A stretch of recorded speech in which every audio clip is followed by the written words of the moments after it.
صدق اللہ العظیم۔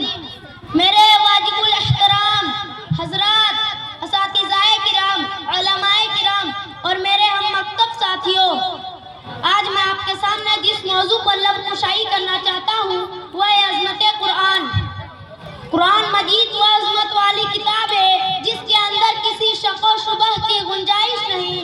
قرآن مجید وہ عظمت والی کتاب ہے جو ہمارے لیے رہبر ہے۔ قرآن مجید وہ جس ذات کی طرف سے نازل ہوا، وہ ذات بھی ایسی ذات ہے، اس ذات کے علاوہ کوئی عبادت کے لائق نہیں، وہ وحدہ لا شریک لہ ذات ہے۔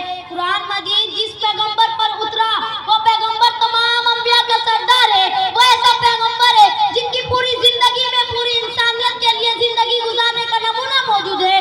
قرآن مجید جو فرشتہ لے کر آیا وہ فرشتہ تمام فرشتوں کا سردار ہے، وہ ایسا فرشتہ ہے جو رب کائنات کے نزدیک مرتبہ والا ہے۔ قرآن مجید وہ عظمت والی کتاب ہے جو ہمارے لیے رہبر ہے۔ قرآن مجید وہ عظمت والی کتاب ہے جو حق و باطل کے درمیان فرق کرتی ہے۔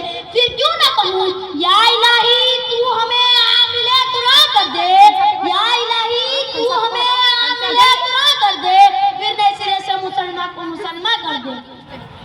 سامعین مکرم، اب ذرا اسلاف سے قرآن کا عظمت معلوم کرتے ہیں۔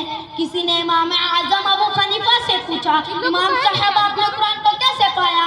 انہوں نے کہا میں اب تک قرآن سے ہزاروں مسائل نکال چکا ہوں لیکن ابھی بھی قرآن کا معنی پورا نہیں ہوا۔ کسی نے امام غزالی سے پوچھا، امام صاحب آپ نے قرآن کو کیسے پایا؟ انہوں نے کچھ عجیب بات کہی، انہوں نے کہا قرآن مجید آسان بھی ہے اور مشکل بھی۔ آسان تو اتنا ہے کہ کسی بھی 8 سال کے بچے کے سینے میں اتر جاتا ہے، محفوظ ہو جاتا ہے۔ مشکل اتنا ہے کہ 1400 سال سے علماء، مفتیان، مفسرین قرآن میں غوطہ زن ہے لیکن ابھی تک کوئی بھی اس موتی کو حاصل کرنے میں کامیاب نہیں ہو سکا۔ کسی نے امام احمد بن حنبل سے پوچھا، امام صاحب